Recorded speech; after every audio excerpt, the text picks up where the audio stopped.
আজকে আপনাদের সঙ্গে খুবই মজাদার এবং সুস্বাদু একটা ডাল ভুনার রেসিপি শেয়ার করব। অনেক সময় এমন হয় যে মাছ মাংস খেতে খেতে একদম বিরক্তি চলে আসে, তখন যদি মুখরোচক এই রেসিপিটা বানিয়ে খান তাহলে কিন্তু রুচির একটা পরিবর্তন চলে আসবে। যাই হোক, আর কথা না বাড়িয়ে চলুন আপনাদের সঙ্গে এই মজাদার ডাল ভুনার রেসিপিটা শেয়ার করে ফেলি। প্রথমে দুটো বড় সাইজের পেঁয়াজ কুচি করে নিয়ে পেঁয়াজ কুচিগুলো ব্রাউন কালার করে ভেজে নিয়েছি। তারপর এর মধ্যে একটা কুচিয়ে রাখা রসুন দিয়ে আরো একটু ভেজে নিয়েছি এবং 3টে শুকনো মরিচ দিয়ে সবগুলো উপকরণ একত্রে আরো কিছুক্ষণ ভেজে নিয়েছি। ভেজে নেওয়া হয়ে গেলে 1 চামচ আদা বাটা, 1 চামচ মরিচের গুঁড়া, হাফ চামচ হলুদের গুঁড়া এবং স্বাদ মতো লবণ দিয়ে বেশ কিছুক্ষণ মশলাটা কষিয়ে নিয়েছি। এরপর যখন মশলার উপরে তেল ভেসে উঠেছে তখন এর মধ্যে ধুয়ে পানি ঝরিয়ে রাখা ডালগুলো দিয়ে দিয়েছি। ডালগুলো কিন্তু আমি আগেই ভিজিয়ে রেখেছিলাম, কারণ ভিজিয়ে রাখা ডালগুলো বেশ ফোলা ফোলা হয়ে ওঠে আর এরকম ফুলে ওঠা ডাল অল্প সময়ের মধ্যে ভুনা করা হয়ে যায়। যাই হোক, ডালগুলো দেওয়ার পর আমি একটু নেড়ে চেড়ে কষিয়ে নেব। কষিয়ে নেওয়া হলে অল্প পরিমাণে পানি দিয়ে 2-3 মিনিটের জন্য ঢেকে দেব। এরপর ঢাকনাটা উঠিয়ে আর একটু নেড়ে চেড়ে এর মধ্যে কেটে রাখা টমেটোগুলো দিয়ে দেব।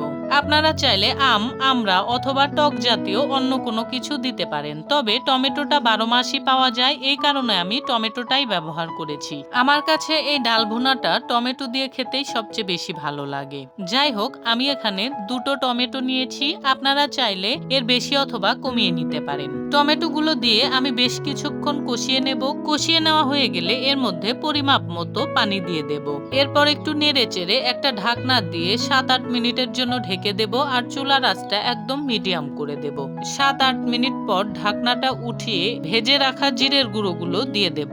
এই ভেজে রাখা জিরের গুঁড়োটা কিন্তু ডাল ভুনার স্বাদ অনেকটাই বাড়িয়ে দেয়। আর এভাবে ডাল ভুনা করতে হলে ফোড়নের কিন্তু দরকার নেই। প্রথমেই যেভাবে রসুন, পেঁয়াজ আর শুকনা মরিচের ফোড়ন দিয়েছি ওটাতেই হয়ে যাবে। ডাল রান্নায় যেভাবে 5 ফোড়ন দেয় সেই 5 ফোড়নটা কিন্তু ডাল ভুনাতে ব্যবহার করা যাবে না, কারণ ফোড়ন ব্যবহার করলে এই ভুনা করা ডালটা খেতে একদম রান্না করা পাতলা ডালের মতো লাগবে। কথা বলতে বলতে আমার ডাল ভুনাটা প্রায় হয়ে আসছে।